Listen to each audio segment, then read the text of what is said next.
자, 오늘은 교회력으로 성령 강림절로 23번째 주일입니다.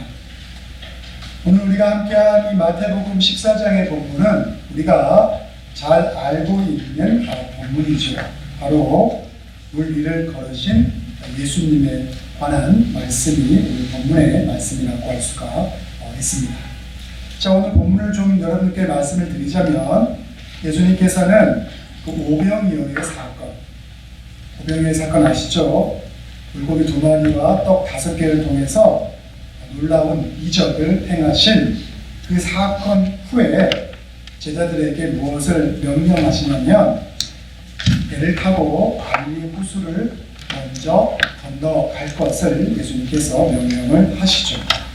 그리고 나서 예수님 어떤 행동을 하셨냐면, 홀로 산에 오르셔서 기도를 하셨습니다.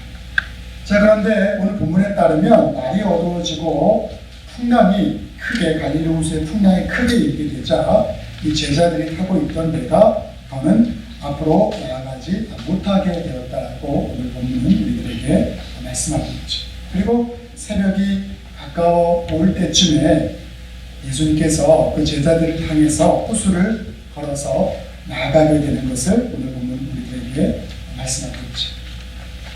앞으로 나가지 못하는, 바람 때문에 나가지 못하는 배를 향해서 다가오는 예수님을 바라보고 제자들은 너무나 놀라서 유령이 우리에게 온다라고 소리를 쳤다라고 오늘 보면 우리에게 말씀하고 있습니다. 그러한 제자들의 반응을 보고 예수님께서는 뭐라고 말씀하셨냐면, 오늘 본문에 보니까 즉시 안심하라, 나니 두려워하지 말라고 제자들에게 말씀하고 있는 장면이 오늘 본문에 나오죠. 자, 그런데 오늘 본문에서 예수님께서 우리에게 전하려고 하는 가장 중요한 메시지는 어디에 나오냐면, 예수님과 이어지는 베드로의 이 대화를 통해서 우리들에게 전달하고자 하는 그 핵심 메시지가 담겨져 있는 것을 볼 수가 있습니다. 자, 오늘 본문에 보니까 계속해서 이렇게 말씀하고 있죠. 자, 자기들 향해서 온 예수님을 제자들이 확인하게 되고, 또 베드로가 그것을 보게 됩니다. 그리고 나서는 베드로가 예수님을 향해서 뭐라고 요청을 하냐면, 자신도 예수님처럼 물 위를 걸을 수 있도록 예수님 좀 허락해 주십시오 라고 부탁을 하게 되죠. 예수님이 베드로의 그러한 청을 듣고 뭐라고 얘기하냐면, 그래, 나한테 베드로야, 와라! 나를 향해서 와라! 라고 이렇게 말씀을 하게 됩니다. 베드로가 믿음이 대단해서 보트에서 첨벙하고 그 물 아래로 내려가게 되죠. 그리고는 몇 발자국 아마 걸었겠죠. 그런데 몇 발자국 걸었는데 순간 강한 바람이 자기를 향해서 다가오는 것을 베드로가 느끼고 그것을 보게 되죠. 그리고 그것이 두려워서 물에 빠지게 되었다 라고 오늘 본문은 우리에게 묘사를 하고 있죠. 그러면서 베드로가 물에 빠지면서 뭐라고 외칩니까? 주여, 나를 구원하여 주옵소서 라고 외치죠. 예수님은 그런 베드로를, 물에 빠져가는 베드로의 손을 붙잡고 뭐라고 말씀하시냐면, 이 믿음이 작은 자야, 왜 의심하느냐 라고 말씀하시며 배에 함께 오르십니다. 그러자 바람이 그쳤다라고 말하고, 제자들은 그러한 것을 바라보고 나서 이야말로 하나님의 아들이라는 고백을 오늘 하고 있는 것을 볼 수가 있습니다. 자, 그런데 오늘 물 위를 걸으신 이 예수님의 이야기를 전하는 또 다른 복음서의 본문이 이 마가복음과 요한복음에 나오는데, 여러분 마가복음과 요한복음을 읽어보게 되면 이 마태복음과는 다르다는 것을 발견할 수가 있습니다. 뭐냐면 바로 이 마태복음에 나오는 예수님과 베드로의 이 간청과 또 그 반응이 다른 복음서에는 실려 있잖아요. 제 말 믿으시겠으면 집에 가셔서 마가복음과 요한복음을 읽어보시기 바랍니다. 근데 마태복음에는 베드로와 대화하시고 베드로의 손을 붙잡아 주셔서 물에 빠지는 것을 구해 주시는 예수님의 모습이 묘사되어 있는 것을 볼 수가 있어요. 자, 이렇게 복음서의 기자들이 같은 사건을 가지고도 이렇게 기록하고 저렇게 다르게 기록을 하는 것은 그 기록을 통해서 우리들에게 주려고 하는 분명한 메시지가 있기 때문인 거죠.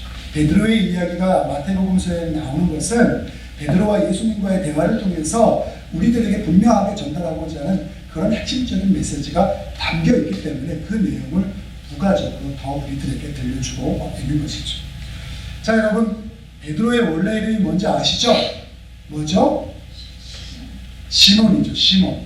원래 베드로의 이름은 시몬입니다. 그 베드로라고 하는, 그 영어에서 말하는 피터라고 하는 이름은 누가 이 시몬에게 지어준 이름이겠습니까? 예수님이 시몬, 베드로의 옛날 이름이에요. 시몬에게 지어준 새로운 이름이 바로 이 피터, 베드로라고 하는 이름이죠. 근데 베드로의 의미가 뭔지 아십니까? 이 이름의 의미가 반석이, 영어로 락 또는 스톤, 반석이라는 의미를 갖고 있죠. 그래서 우리 믿음의 반석이라는 표현을 쓰지 않습니까? 믿음의 굳게 선 반석이라는 표현을 쓰는데, 베드로의 믿음이, 예수님에 대한 베드로의 그 열정이 굉장히 컸잖아요. 그렇죠?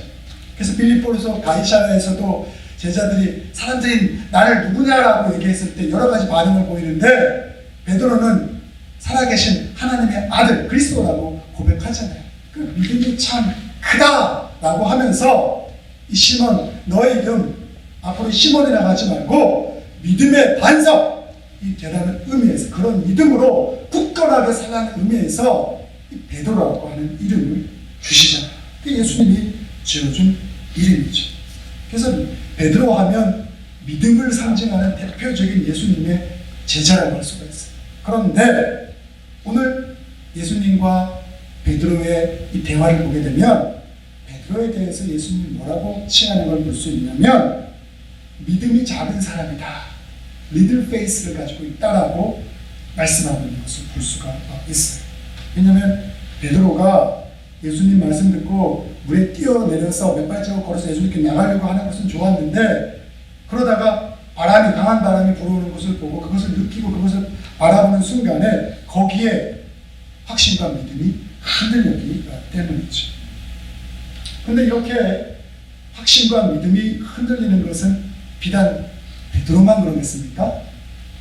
저와 여러분이 20년, 30년, 40년, 50년, 60년 신앙생활을 해오지만, 신앙생활을 해오면서 우리는 믿음이 흔들릴 때가 많이 있죠.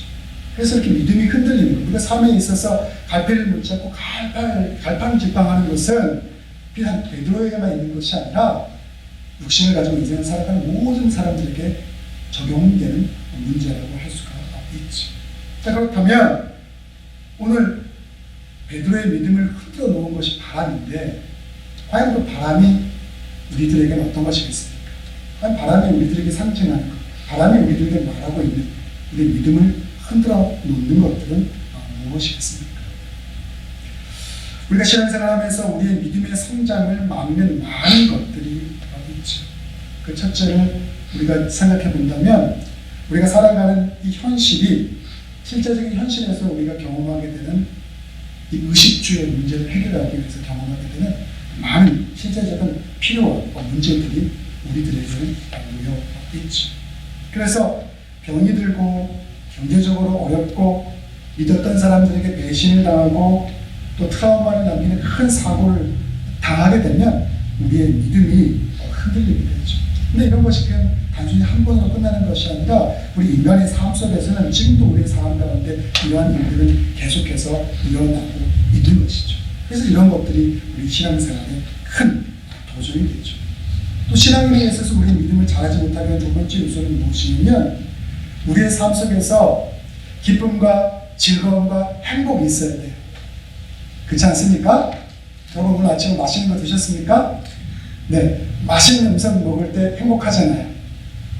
그 김장김치 맛있게 담그신 거 교회 요선교회에서 드셔보셨습니까? 네. 그거 먹으면서 어떠셨어요? 좋았어요. MSG가 들어간 삼각형 김치보다 손으로 정성 들여 담근 이 김치가 맛있구나. 또 우리 이종립 집사님이 하신 단팥빵을 딱 드시면서, 야, 이거 어디 가서 사 먹으면 이 단팥빵이 이런 맛이 안 나는데 이정순 집사님이 만들어서 친히 만들어서 정성을 담아서 이 단팥빵 맛있구나. 그거 느끼셨죠? 네. 우리가 먹는 즐거움 사라지게 되면 죽는 거예요. 그렇죠?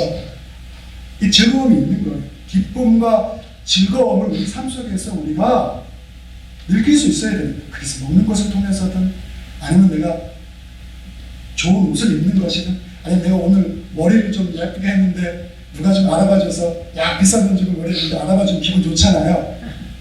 내가 비싼 돈 주고 머리 했는데 안 알아봐주면 속상하지 않습니까? 아, 네. 제가 김철 장로님 보고 한 얘기는 아닙니다. 우리 마음이 그렇다는 거죠. 그래서 살면서 기쁨과 즐거움을 우리가 조금씩 느껴야 돼요. 이렇게 먹는 거든, 뭐 자식 때문에 오는 즐거움이든, 아니면 내가 바라고 원하는 것이 이루어져 성취돼서 그것 때문에 즐겁든, 아니면 뭐 작은 것이든 뭔가 즐거움이 있어야 되는데 그게 안 느껴지면 살아가는 게 참 심심하다, 허무하다, 재미없다 라고 생각되어지면 인생 참 무의미하다라고 우리가 이야기하죠. 그것처럼 미국적인 삶이 없지 않습니까? 그럴 때 우리는 굉장히 힘들죠. 삶이 지루해지게 되면 우리가 생명을 가지고 살아가는 것이 얼마나 소중하고 가치 있는 것인가에 대해서 우리가 무뎌지거나 잊어버리게 되죠. 저와 여러분은 그러지 않기를 바랍니다. 제가 며칠 전에 토요일날 제 아들내미하고 공차로 왔어요. 앵커니 캠퍼스에. 제 아들이 우진이가 축구를 너무 좋아하는데 시간만 나면 아빠! 공차로 가재요. 제가 좋아하겠습니까? 싫어하겠습니까? 좋아하죠. 귀찮죠. 가면 뭐 골키퍼 해야 되고 헬스 연습해서 힘들어 죽겠는데 자꾸 하래요. 시켜요. 힘들어 쉬겠다고. 아빠! 벌써 지쳤어? 쟤 그거밖에 안 돼? 막 이래요. 그러면서 나 공 잘 차지? 나 킥 잘 차지? 좀 막아봐. 왜 못 막아? 막 이러거든요. 제가 그게 좀 귀찮아요. 가기 전까지는. 근데 가서 아들내미 이제 공차로 이렇게 즐거워하는 모습을 보면 거기서 기쁨이 있더라고요. 거기서 푸른 하늘도 보고 잔디가 바람에 이렇게 흩날리는 것도 보고 아들내미가 즐거워하는 것도 보고 저 더 큰 이제 나랑 놀아주지 않을 텐데 어려서 나랑 놀아주는 것 때문에 그 기쁨도 느껴보면서 거기에 큰 즐거움이 있더라고요.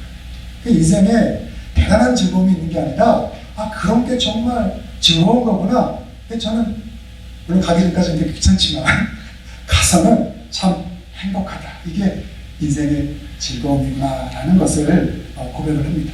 그래서 우리 인생에 어떤 것이든 간에 이러한 즐거움이 있어야겠죠. 자, 그리고 우리가 신앙성장, 믿음에 있는 사람들에게 신앙성장을 방해하는 가장 근본적인 것이 있는데 그게 뭐냐면 예수님이 우리의 구원자로 믿어지지 않은 거예요. 신앙생활을 시작하게 되는 이유는 다양하죠. 친구 따라 가난가듯 친구 따라 끌려와서 신앙생활을 하게 되는데 어떻게 신앙생활을 하게 됐을 수도 있고 아니면 극적인 어떤 상황에 닥쳐서 그 일 때문에 하나님을 만나게 되는 경우들도 있죠. 뭐 여러 가지 경우가 있을 수가 있는데 처음에 신앙생활을 할 때는 굉장히 뭔가 열심을 가지고 열정을 가지고 그래서 예수님에 대한 확신을 가지고 신앙생활을 잘 할 수 있을 것 같은 그러한 마음을 가지고 신앙생활을 시작하게 되죠. 근데 시간이 지나면서 그러한 열정과 그러한 믿음과 그러한 확신이 여러 가지 환경적인 것과 마음과 결부됨을 통해서 그런 것들이 불확실해지기 시작하죠. 그러면 예수 그리스도는 우리 삶에서 가장 최고의 자리 가운데 놓여 있어야 되는데 그 자리에서 계속해서 밀려나게 되고 예수님 내 삶과 무슨 관계가 있느냐라는 그러한 생각까지 도달하게 되기도 하죠. 자, 그렇게 될 때 우리 믿음생활 큰 위기가 닥치게 되는 것입니다. 자, 이러한 요소들, 신앙생활에 있어서 우리의 신앙 성장을 막는 요소들, 이것은 굉장히 다양할 수가 있는데 그리고 그 정도의 차이는 사람마다 다 상대적으로 조금씩 다를 수 있을지 모르지만 모든 사람이, 신앙생활하는 모든 사람이 경험하게 되는 것이죠. 그리고 그런 것을 우리가 맞닥뜨리게 됐을 때 우리는 신앙적으로 흔들릴 수가 있는 것이죠. 자, 그런데 이것이 이제 신앙인들에게 있어서 우리가 신앙적으로 흔들리는 모습이라면 우리 주변에 또 믿지 않는 사람들도 많이 있지 않습니까? 근데 이 믿지 않는 사람들도 보면 우리가 살아가는 현실에 대해서 확신을 갖지 못하고 살아가고 있는 많은 사람들을 볼 수가 있습니다. 그래서 자기 인생에 대한 확신이 없으니까 이런 사람들은 어떻게 살아가게 되냐면 자기가 행복하다는 것을 확인받고 싶어합니다. 그리고 자기가 행복하다는 것을 다른 사람들을 통해서 그것을 보여주는 통해서 그것을 인정받으려고 하는 그러한 욕구들 속에서 살아갈 때가 많죠. 그래서 여러분들 그 SNS 같은 데 보면 비싼 음식을 먹으면 사진 찍어서 다 이렇게 올리잖아요. 저도 가끔 그럴 때 있어요. 그리고 또 어떻게 합니까? 좋은 차 타면 좋은 차 타는 거 다 찍어서 올리기도 하고, 또 여행을 가면 좋은 곳을 가게 되면 그거 자랑하려고 또 올리기도 하죠. 그리고 미디어를 보게 되면 이 성공한 사람들에 대해서 우리들에게 자주 소개하는 그러한 그 영상들을 만들어서 보여줄 때가 있는데, 그런 성공한 사람들을 우리로 하여금 동경하도록 유도하는 그런 반 프로그램들이 있죠. 근데 대개 그러한 미디어가 소개하는 성공한 사람들은 뭐냐면 부나 명예나 권력들을 성취한 사람들을 미디어들은 소개를 많이 하죠. 자, 그래서 우리는 그런 것들을 보게 되고 동경하기도 하는데, 우리가 바라보는, 우리가 동경하는 대부분은 그것이 실체가 아니라 거짓된 허상을 동경하는 경우가 너무나 많다는 것이죠. 그런데 그 허상을 우리는 마치 실제인 것처럼 착각하고 살아갈 때가 많이 있다는 것이죠. 자, 그런데 이러한 것은 행복과 불행의 문제는 그렇게 물질적인 것에만 해당되는 것이 아니라, 우리가 흔히들 남을 위해 봉사하는 사람들을 굉장히 멋있게 평가하잖아요. 그래서 그런 것들을 소개하는 영상들을 보면서 와, 나도 저러한 인생을 한번 살아보고 싶다라고 도전받기도 하는데, 제가 뭐 그런 것이 나쁘다는 게 아니고 그런 고귀한 희생이 굉장히 가치가 있다는 것을 무시하는 것도 아닙니다. 그런데 남을 위해 봉사하는 일들을 하는 과정 가운데 있어서 또 그것을 통해서 사실 굉장히 많은 명예를 얻게 되었다 한들, 그것으로 인해서 항상 행복한 것은 아니라는 것이죠. 우리가 그런 것들을 소개하는 것 속에서도 우리는 진짜를 바라보지 못하고 겉에 드러나는 그러한 허상만을 진짜인 것처럼 바라보고 살아갈 때가 종종 있다는 것이죠. 자, 그래서 제가 말씀드리고자 하는 것은 신앙생활을 하는 사람이든 아니면 그렇지 않던 간에 우리 인간은 삶에 대해서 불안하고 확신에 차지 못해서 흔들리며 살아가는 그러한 연약한 존재라는 것이죠. 그래서 사람들은 그러한 삶 속에서 행복을 찾기 위해서 항상 분주하게 노력하는 것을 볼 수가 있습니다. 그리고 대부분이 행복의 조건을 부와 명예와 권력을 성취했느냐 아니면 그렇지 못했느냐로 가름하게 되는 것을 볼 수가 있죠. 자, 그러면 오늘 본문으로 다시 한번 돌아가 보겠습니다. 자, 오늘 본문에 보면 물속에 빠진 베드로의 손을 잡으신 예수님이 그를 향해서 이렇게 말씀하셨어요. 왜 의심하느냐? 믿음이 작은 자야, 왜 의심하느냐? 라고 베드로에게 예수님이 말씀하셨죠.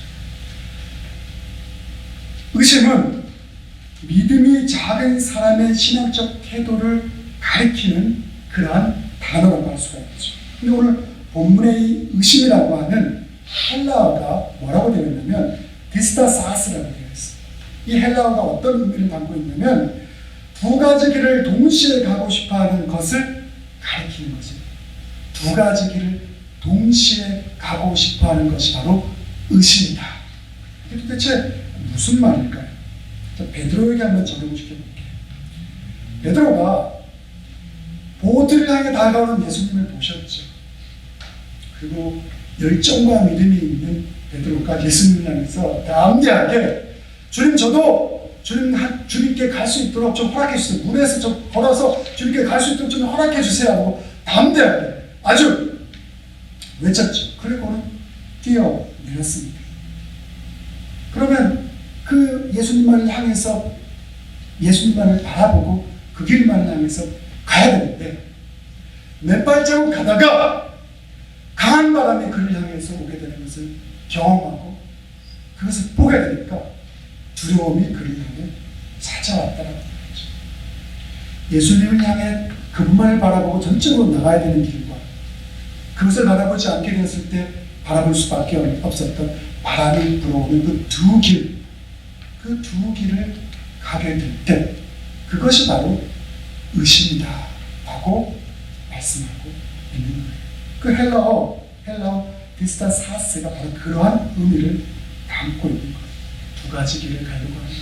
성경에서 말하는 뜨겁지도 않고 차갑지도 않은 것, 차갑거나 아니면 뜨겁거나 이것을 해야 되는데 예수님을 향한 길과 세상의 길에서 부귀와 영화 많은 것을 누리고 사는 그 길을 같이 갈 수 있다라고 생각해서 온전한 모습으로 예수님을 쫓지 않는 것, 바로 그것이 바로 의심하는 거다라고 성경은 우리에게 말씀을 하고 있죠. 그래서 예수님에게만 가기 위해서는 예수님만을 전적으로 의지하는 믿음이 우리들에게 필요하죠. 근데 우리가 예수님을 전적으로 의지하지 않고 다른 것을 보게 되는 순간 이 세상에서의 조건, 그것에 대해서 생각하고 그것에 대해서 염려하는 삶을 살아갈 수밖에 없게 되는 것이죠. 그래서 성경은 이 두 가지 길을 그리스도인은 동시에 갈 수 없다라고 말씀하고 있는 거예요. 근데 문제는 믿음 생활하는 그리스도인조차도 이런 생각을 해요. 어떤 생각이냐면 어떻게 예수에 대한 믿음만으로 세상을 살아갈 수 있어? 예수님에 대한 믿음만 가지고 우리가 세상을 살아갈 수 있다고? 그거 교회에서 하는 얘기지. 목사님이 설교할 때 하는 얘기지. 어떻게 예수님에 대한 믿음만 가지고 세상을 살아갈 수 있어? 그리스도인들 정말 그렇게 살아? 그렇게 말씀을 전하는 목사님은 그렇게 살아갈 수 있어?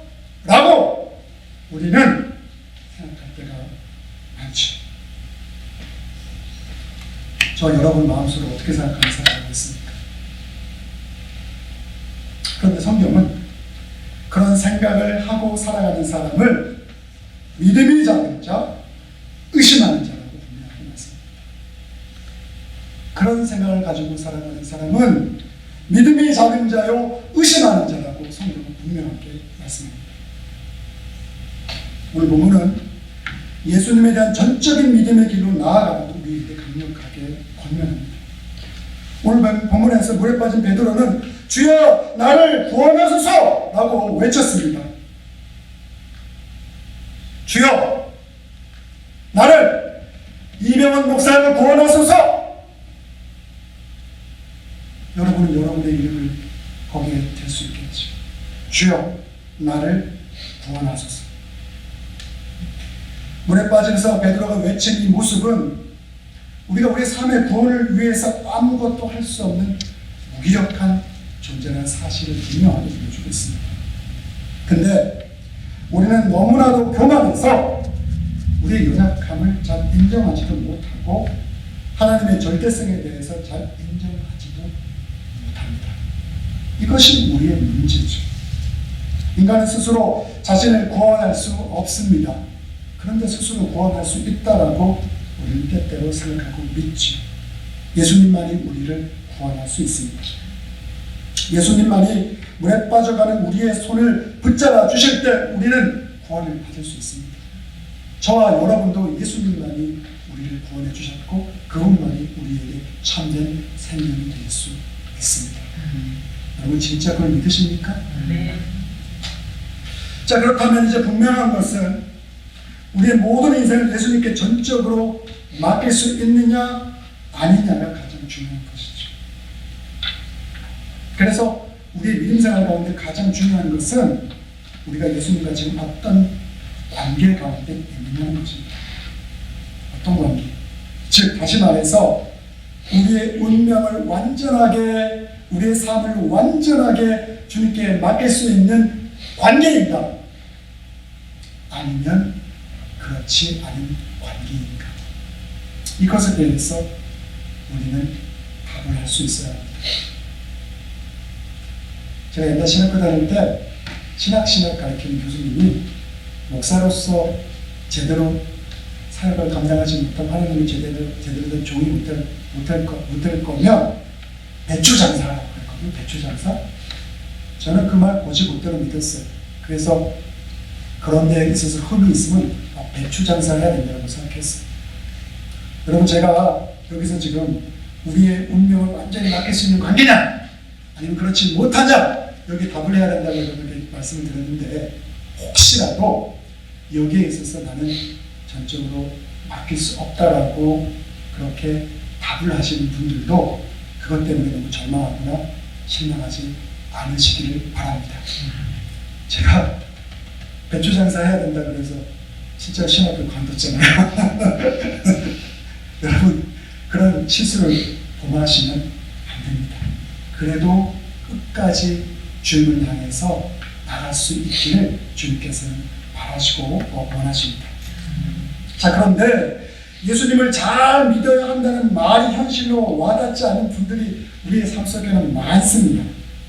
오늘 본문의 동행 본문이 마가복음 6장 52절에 보면 뭐라고 말씀하고 있냐면, 이는 그들이 그 떡 떼시던 일을 깨닫지 못하고 도리어 그 마음이 둔하여졌음이더라 라고 말하고 있어요. 그 마음이 둔하여졌다라고 말하고 있어요.